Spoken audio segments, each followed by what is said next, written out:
And oh, the crowd will always love you. But as for me, I've come to know everything that glitters is not gold. Since a child, Elite Benson has been drawn to shiny, expensive, and beautiful things. His wife, Jacintha, was all three at once. In the beginning of their marriage, things were perfect. But with time, they both began to change.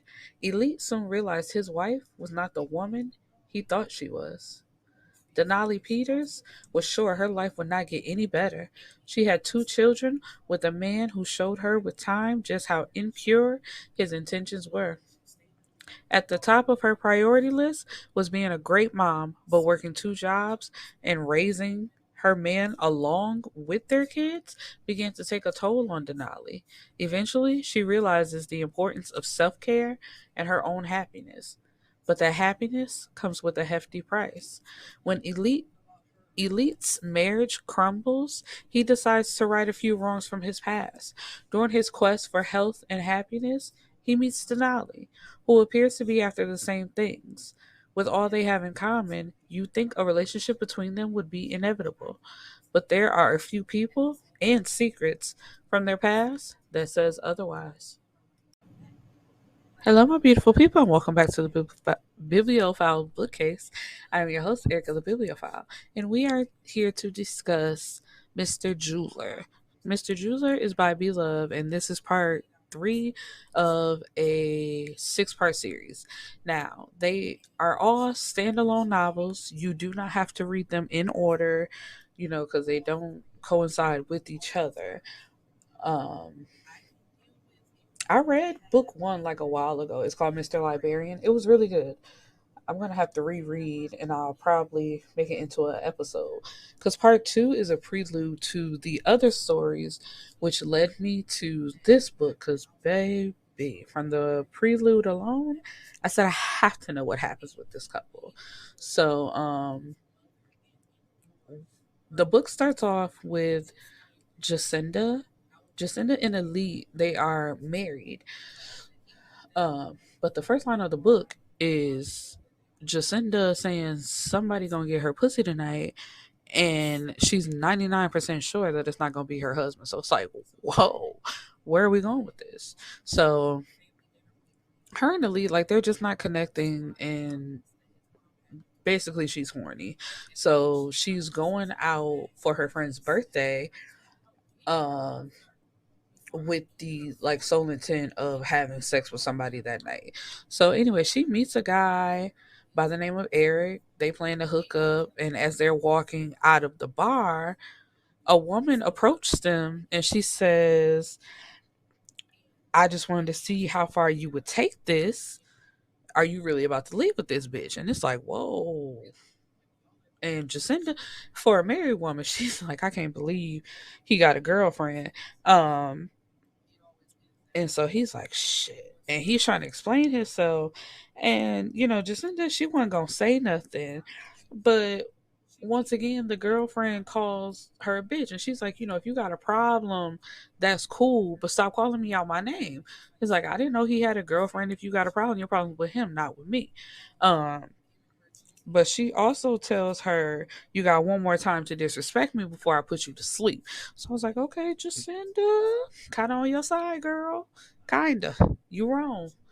But I'm kind of on your side because it's just like, in this situation, I don't see, like, as far as the other couple, Eric and Monica, as far as their relationship goes, she's not in the wrong because she didn't know that he had a girlfriend. And if you saw him in the club talking to her, I mean, in the bar, and then you let that go on, and then you followed them outside, the only person you should be addressing is your boyfriend. Why are you addressing her? And you calling her out her name for what? So, of course, because she's upset and she's trying to be big and bad, she starts to call her a bitch again, and Jacinda punches her in her mouth. But then here comes Eric, like, I know you're not just gonna put your hands on my wife while I'm standing right here. And so he chokes her up, but then a fist comes out of nowhere and punches him out to the ground. So it's like, damn, you and your bitch just got beat up. What? That's sad. Like, as a couple, y'all should be embarrassed. Um, But the guy tells her, you go ahead, I'll take care of this situation. Don't worry about it. So she goes home, just basically sleep it off. And when she wakes up in the morning, her husband, Elite, is there, and they have like a moment. And as soon as it's like starting to go somewhere, her phone keeps ringing. So he tells her, I ain't worried about that fucking phone. Fuck that phone. And she's like, it could be important. He like, really?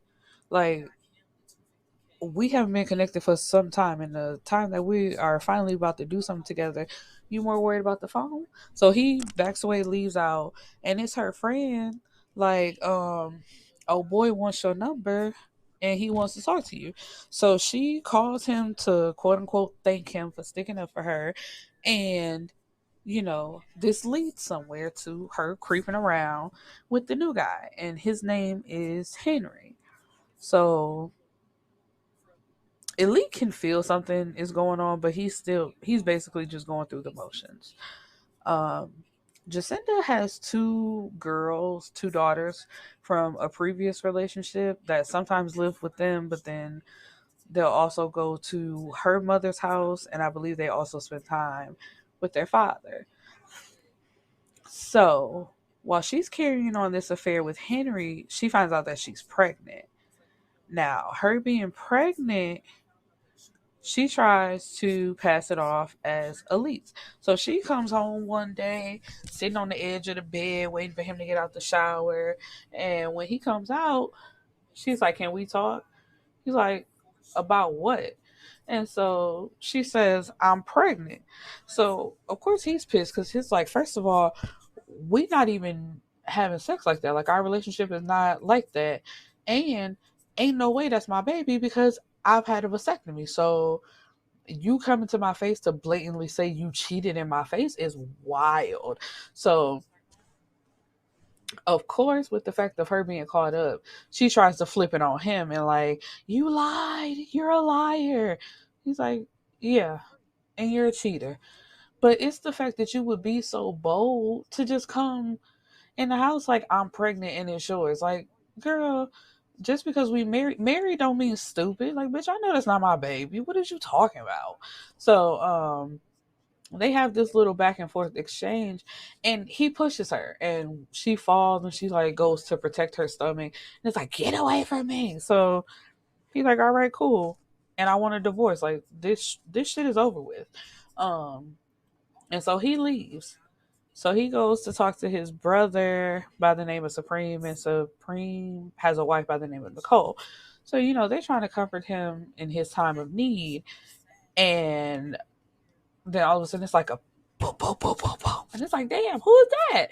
It's two police officers looking for Elite. So they're like, are you Elite? Of course. And he's like, yeah. And they arrest him for the assault of Jacinta.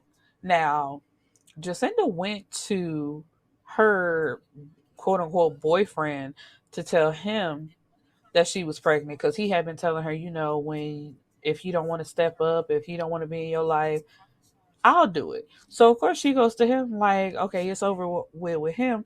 We can now move on with our lives and take care of this baby. And he chuckles and says, nah, baby, that can't happen. And she's like, what? What you mean? Come to find out, her boyfriend is married. And he's like, my wife cannot find out about this, and I'm not leaving her. So you're going to have to get rid of this baby. Like, this baby cannot happen. And she's like, no. And if you try to leave me, I'm going to find your wife and expose the fact that you got me pregnant because I'm not getting rid of this baby. So that turns into, oh, I'm so sorry. Trigger warning, trigger warning. Lord, can't even get my words out. I'm so sorry. This leads to him attacking her. Like, he beats her up and basically beats the baby out of her. But instead of her calling the police and getting the person who actually attacked her and caused her to lose the baby, she calls the police on her husband. Now, Elite is a jeweler, hence Mr. Jeweler, and he makes very expensive jewelry. Like, he done turned his life around, but he used to be in the streets. He used to be a thug. And so the police, they done had a hard on for him, trying to get him locked up on charges. So this is just what they needed. But Supreme gets him out, and he calls her, and they have this exchange because he's like, "Why the fuck would you do that? Like, who actually did that to you?" And she's like, "You don't care. You." Her response was so childish, but it's just like it's the fact that you called the police on this man anyway, knowing that he didn't actually do this to you, that is blowing my fucking mind. Why would you want the person that you wronged in this situation to be the one to go to jail instead of getting the person who actually did this to you and actually made you lose your baby? Like, lock his ass up. And you was talking about telling his wife, like, there's no girl. Okay, whatever. Like, so he goes to which. This is why I love Be Love. I'm sorry, but Elite goes to Jacintha's parents' house, and the daddy opened the door, I think, with a shotgun. And Elite, like, you do whatever you got to do, but I didn't really do that to your daughter. And he says, when I came to you and asked you for her hand in marriage, you told me if I couldn't love her correctly or if anything ever happened, to return her just how I got her. So he says, this is me returning her to you. We will no longer be together. And the dad felt compassion for him. And it's like, he sees that Ellie didn't really do it. And he's like, do you want to talk? And I'm like, hold on, pull over. Son, nigga, you just had a gun to my face. I ain't your fucking son. He really should have said, man, fuck you and fuck your daughter. But, Elite, he a better man than me. Anyway, so then, Jacintha, she finally has to stop hiding and have this conversation with her parents. And they basically like, girl, what did you do? And so she has to admit, what she did and what happened. And she's crying. And it's like, girl, these tears solve nothing. Like, well, these are her parents, so they are feeling sorry for her. But, like, okay, when you done crying, let's find an actual solution, because you can't just cry this away. And it's like, even if she does drop the charges, the state is going to pick this case up. So you have basically ruined this man's life for doing nothing to you. Besides, what do you want to say? Basically being a bad husband because they weren't connecting emotionally or even physically. You change that by getting a divorce, or y'all go to counseling together. You don't change that by basically ruining this man's life because you did him wrong. So, in the end, she actually goes to jail for filing false charges. And while she's in there, she starts working on herself and basically discovering that part of the reason for the relationship not going the way it should is because she was feeling a way inward. It was, like, inner work that she needed to work on that she wasn't working on. And, while she's in jail and they got a divorce and all that type of stuff, we're introduced to Denali. Denali has a boyfriend by the name of Blaze, who basically the nigga's a bum. Like, he don't do nothing, he ain't got no work. So she's the one taking care of the family because they have two young children, a boy and a girl. And it's just like he's unreliable. Basically, she has another child to raise. It's just like, nigga, why are you here? And then there's times where she calls him, she can't get him on the phone. It just is what it is. And so I believe he throws a party at her house because it's her house, not their house. It's her house. He throws a party at her house, invites his family over, and it's like the majority of the people there are women, and she not with it. First of all, she don't like being around large crowds, which, girl, same. But baby, I'm gonna suck it up when I finally get to this Beyonce concert because I have to experience Renaissance live. I have to. But yeah, as far as crowds go, I hate crowds. But and then it's like this nigga is sticking by this one particular woman's side. So it's just like she watching them go back and forth, and next thing you know, he lead her upstairs in her face. So Denali is like, "Excuse me, where the fuck y'all going?" And he's like, I'm taking her to the bathroom. Is that okay? She's like, no, it's a bathroom down here. Where are y'all going? And so he tries to show off in front of his family and basically gets his feelings hurt. Because, he puffing out his chest talking about this, my house. She said, your house. Nigga, it's my name that's on this lease. I'm the one paying the bills around here, not you. And so at first, Blaze's mama and auntie is like, all right, y'all, that's enough. Let's calm down. And so Blaze, because he wants to show out, is like, no, let her talk. Tell them how you taking care of me like the king that I am. She laughed in that nigga face and said, king, baby, you might as well be calling me mama. You ain't nothing but another one of my kids. And so now, of course, now he mad. Now he want to show out for real. But it's just like, you the one that want to take it there. Like, no, because when the mom and them said, all right, y'all, that's enough. Denali actually said, she was like, all right, I ain't gonna take it there. But that's when he said, nah, tell them how you taking care of me like I'm a king. It's like, oh, so you want to show out, show out. All right, let's put on the show. Hand me my mic, give me my hat, and give me my glove. Because, baby, I'm about to be Michael Jackson out this bitch. Like, what are we talking about here? And so after that, she goes upstairs. She found her a blunt. She about to smoke and just chill out. But he comes in there once again, fucking with her. Like, what's all that about? She like, leave me alone. He like, nah, you wanted to show out in front of my people. Oh, but now you don't want to talk. And it's like, no, because first of all, I don't want to argue with you, period. But it's the fact that I tried to stop the shit and you still kept going. Like I wasn't gonna say, like I was gonna let you hold me in front of your people, which would never happen. And so she's like, but we also not going to continue this argument because I'm done with it now. And you tried to raise your hand up to me like you was about to hit me. Like you hitting on people now? And so she's like, this, what was that anyway? So she back on the woman thing. And he's like, basically, she's the friend of a woman he used to mess with. And basically, he didn't want her to say anything. So he was basically following her around just to make sure she don't say nothing. And it's just like, first of all, that story makes no sense. But even if that's your truth and what you want to go with, that does not, take away from everything else that happened following that. So, no, this relationship is over, and you need to get out. And so he's like, I ain't going nowhere. You gonna have to put me out. And she's like, all right, cool. I'm finna call my daddy. He's like, no, don't get nobody else involved. I said you put me out. She like, all right, I got something for you. But she goes out to sit in her car, and I forgot, she either called her friend or it was her sister, basically running down what just happened. And she's like, I'm waiting for him to get out my house.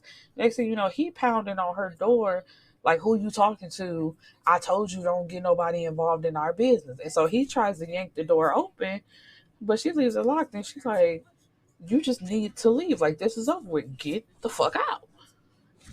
And so he finally leaves, and basically she just goes on about her life. She's working her two jobs.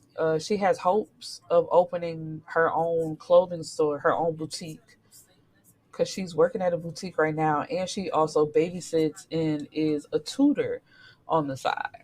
So, with let's go back to Elite. Elite, with his marriage being over and him trying to process those feelings, and him and Jacintha, they send each other letters back and forth while she's in jail, basically admitting their own faults and wishing each other the best. And, that's the end of their relationship. He then wants to pick back up his relationship. Well, not pick back up. Basically, he wants to confront his father. He knows where his father lives, and, he has a new wife. So he goes over to his house. The wife opens the door. She's very welcoming. And when he comes in, he sees a picture of two young girls. To come to find out, what was the daddy name? Greg. Greg has, Greg and his new wife, they have two daughters. So he's like, this is strange finding out that he has two sisters, but they also now know about him and Supreme. So they're excited to meet their brothers. And Elite basically unloads on the dad when he sees him, like, first of all, where were you? And this is what happened to me when you left. Like, basically, he was abused, and he was also molested in the system when him and his brother were put in the system.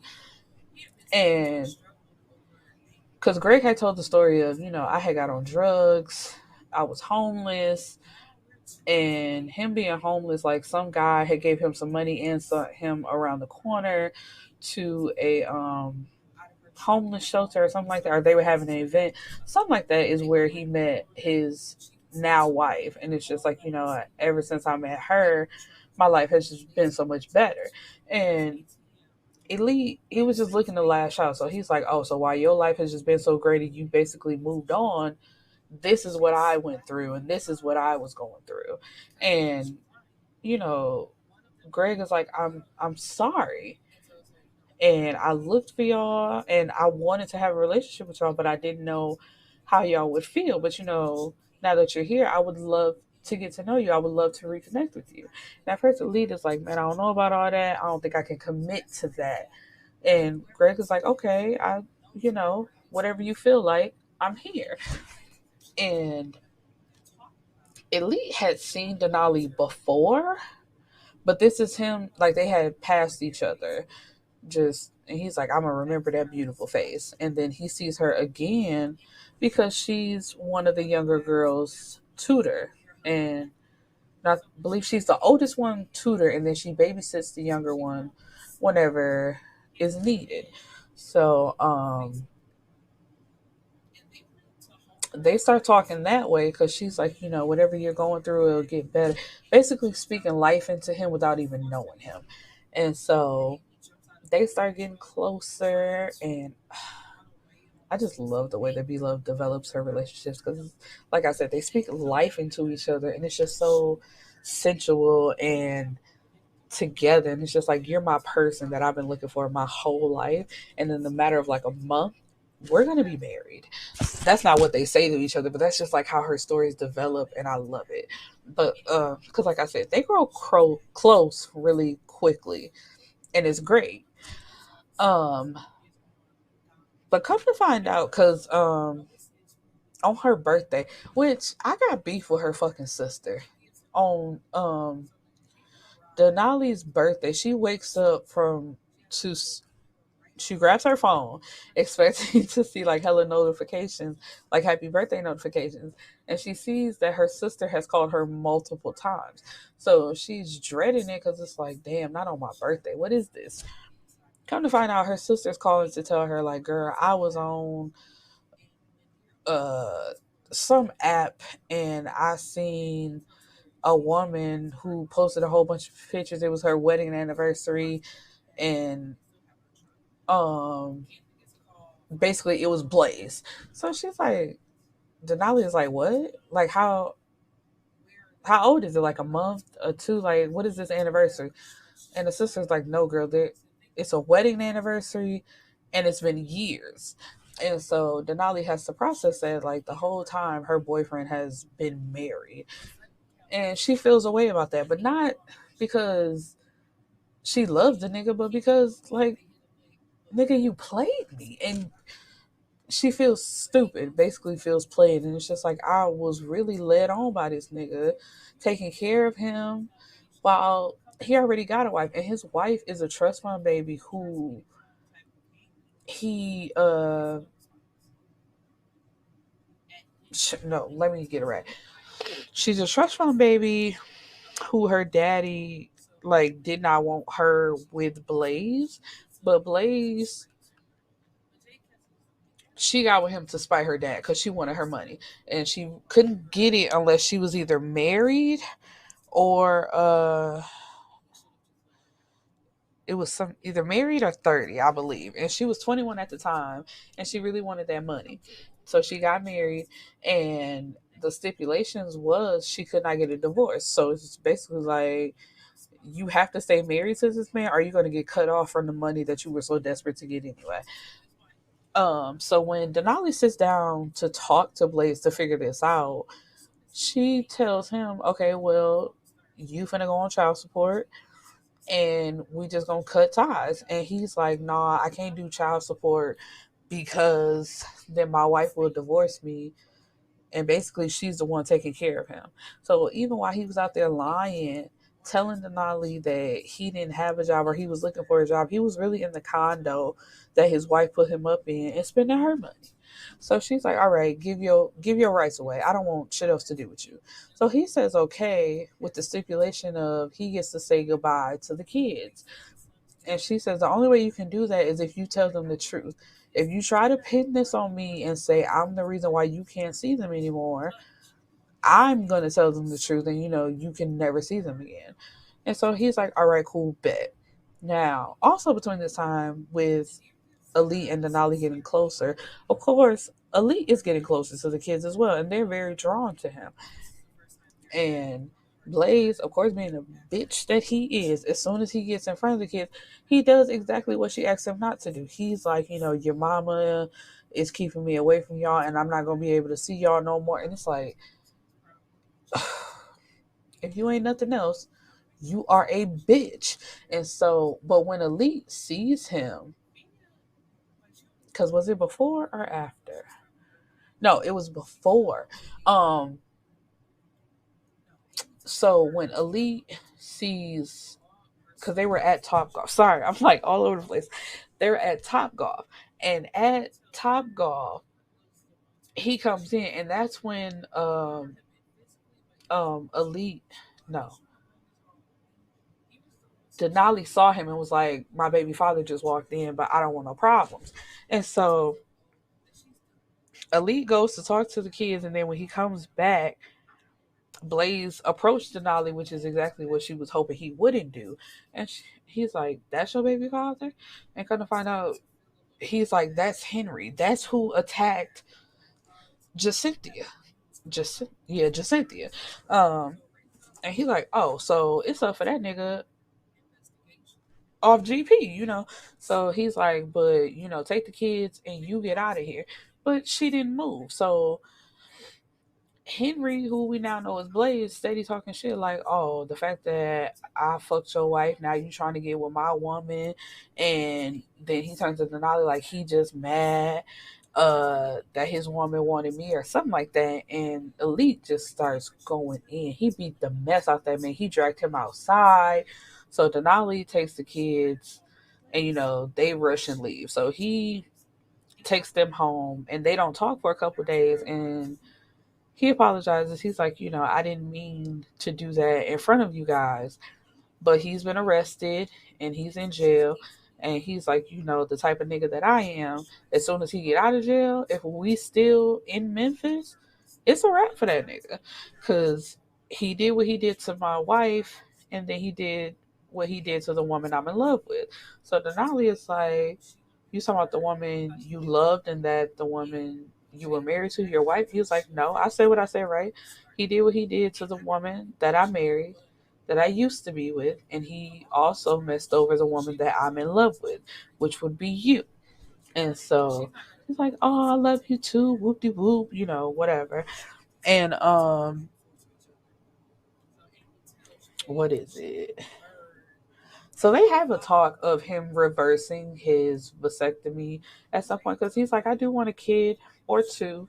And she's like, "That's cool. And we're going to get married again eventually." Because she's like, "I know your first marriage was fucked up, but I'm not going to be out here just unmarried having babies, whatever." So we're at the end where it's close to Christmas time. Supreme had the kids while they decorated their house, well, decorated Denali's house because they haven't moved in together. But he does tell us that he's planning on proposing, I'm pretty sure, at Christmas, or that's like one of her Christmas gifts, which I would have hoped that he would have did on a different day. Like, I do not like holiday engagements. Cause it's like, nigga, just cause it's on a holiday don't mean I get one gift. You gotta double up. And I just want a different date that means something to us. But anyway, she calls him into the kitchen because she has a surprise. So she is sitting there in an apron, booty butt naked, with some heels on, and it's like, "I made your favorite cake." He's like, "Oh, is that a strawberry cake?" "So is, baby, come get it." And so he goes over to look at the cake. The cake says, "I'm pregnant." So it's like, oh, we about to have a baby. And of course he knows that he's planning to propose. So it's like everything is falling into place as it should be.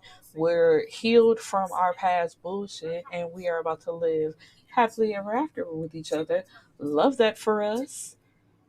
Okay, so that's all I got, my beautiful people. I hope you liked the episode. I hope you go get the book and enjoy the other books in the series. And I will see you later. Peace and blessings, my beautiful people.